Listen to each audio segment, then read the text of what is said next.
یا اللہ یا اللہ یا اللہ یا اللہ۔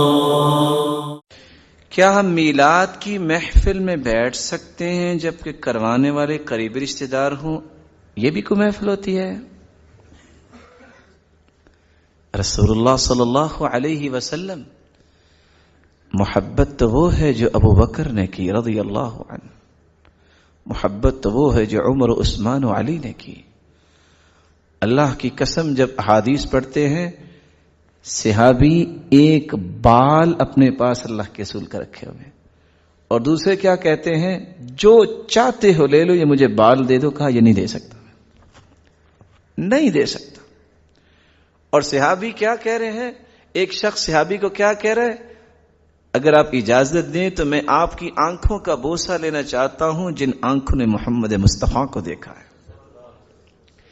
جو وضو کا پانی نیچے گرنے ہی نہیں دیتے تھے، اپنے چہرے پہ اپنے جسم پہ لگا لیتے تھے۔ بھلا ان جیسی محبت ہو سکتی؟ کتنے سال حکومت کی ہے، خلافت کی ہے ابوبکر صدیق رضی اللہ تعالیٰ عنہ نے؟ بولے 2 سال۔ 2 مرتبہ تو یہ دن آیا ہوگا نا۔ عمر رضی اللہ تعالیٰ عنہ کی خلافت کتنے سال رہی؟ تقریباً 10 سال۔ عثمان رضی اللہ تعالیٰ عنہ کی خلافت کتنی مرتبہ رہی ہے؟ تقریباً 12 سال کے قریب۔ 10 مرتبہ اور 12 مرتبہ تو ان دونوں کی زندگی میں وقت آیا نا۔ اور پتہ میں کس عثمان کی بات کر رہا ہوں؟ رضی اللہ عنہ وارضاہ۔ اللہ کے رسول کی ایک بیٹی فوت ہوگی، اللہ کے رسول نے دوسری بیٹی کا نکاح دے دیا۔ اور اگر روایت کو پیش کر دیا جائے، روایت کیا بتاتی ہے؟ اللہ کے رسول صلی اللہ علیہ وسلم نے فرمایا، عثمان اگر میری 40 بیٹیاں بھی ہوتی اور فوت ہو جاتی تو میں ایک ایک کر کے تیرے نکاح میں دے دیتا۔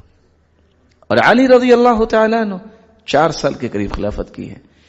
کیا ان صحابہ نے، خلفائے راشدین نے کسی ایک سال بھی میلاد کی محفل بنائی؟ سوچئے آج امت کہاں جا رہی ہے؟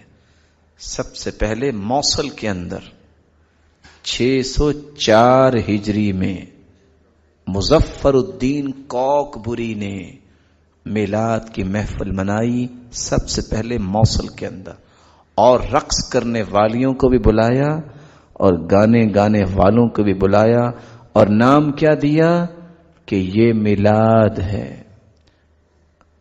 آپ ایک لمحے کے لیے سوچئے، سرتاج رسول نے تو صحابہ کو یہ سکھایا، صحابی عبداللہ بن مسعود جا رہے ہیں، گانے کی آواز آئی تو اپنے کانوں میں انگلیاں لے لیں۔ یہ کون سی میلاد ہے کہ جس میں سرور کائنات کی ولادت کی خوشی ہو اور ساتھ موسیقی چل رہی ہو؟ اس لیے یہ کوئی بھی محفل نہیں، اور نہ ہی ایک مسلمان کو ایسی محافل کو اٹینڈ کرنا چاہیے۔